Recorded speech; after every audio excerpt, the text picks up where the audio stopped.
Hello everyone, তো চলো তোমাদের সাথে জামাই ষষ্ঠীর ভিডিওটা শেয়ার করি। তো দেখো সারাদিনটা আমি কিভাবে কাটালাম সেটাই শেয়ার করি। তো সারাদিন আমার ঘুমিয়ে কেটেছে এবারে।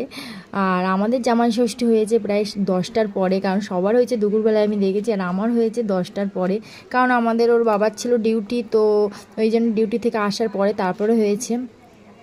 আর দেখো সকালবেলা মা লুচি ফুচি করেছিল, সেগুলোই খাওয়া দাওয়া হচ্ছিলো।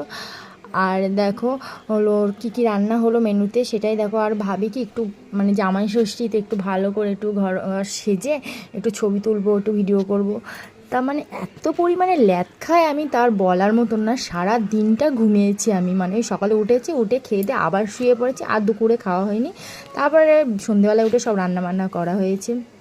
তো দেখো কী কী মেনুতে ছিল। আর এত কিছু করা হয় না কেন, কিন্তু কিছুই কিন্তু আদৌ খাওয়া হয় না।